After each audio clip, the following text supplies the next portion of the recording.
Pasca libur pajak nasional, suasana pelayanan pembuatan surat izin mengemudi di Polrestabes Palembang terpantau ramai. Sejumlah warga terselip mengantri sejak pagi hari untuk melakukan pembuatan maupun perpanjangan SIM.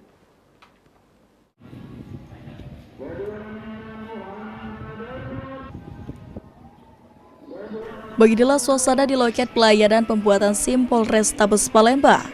Sejumlah pemohon tampak tertib mengantri sambil menunggu giliran dipanggil petugas. Ruang tunggu dipenuhi masyarakat yang telah membawa berkas persyaratan lengkap.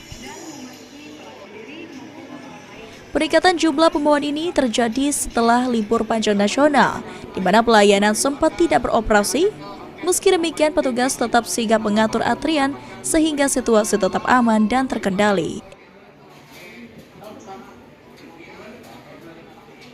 Ibtu Dina, selaku Kadit Regiden Polrestabes Palembang menjelaskan, pasca libur panjang nasional, pemohon pembuatan SIM memang masih terlihat ramai. Namun pelayanan berjalan lancar dan kondusif tanpa kendala berarti. Ditambahkan Ibtu Dina, bagi pemohon yang masa berlaku SIM-nya habis, bertepatan dengan tanggal merah atau hari libur kemarin, pihak kepolisian memberikan dispensasi perpanjangan. Dispensasi tersebut berlaku mulai tanggal 18 hingga 19 Februari 2026.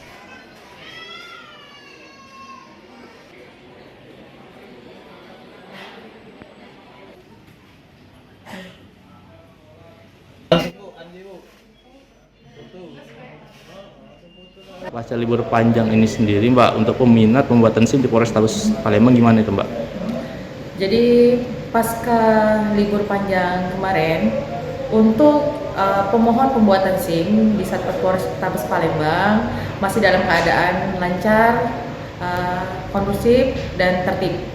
Dikarenakan kita memberikan dispensasi kepada pemohon SIM yang masa berlakunya jatuh pada tanggal merah kemarin, itu bisa memperpanjang SIM-nya mulai dengan hari ini tanggal 18 Februari sampai dengan besok tanggal 19 Februari 2026. Jadi saat ini kondisinya aman lancar, Mbak, ya? Ya, untuk sampai saat ini masih aman lancar.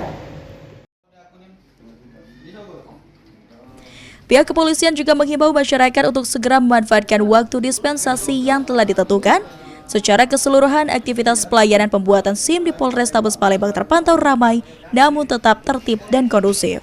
Suryadi, PAL TV.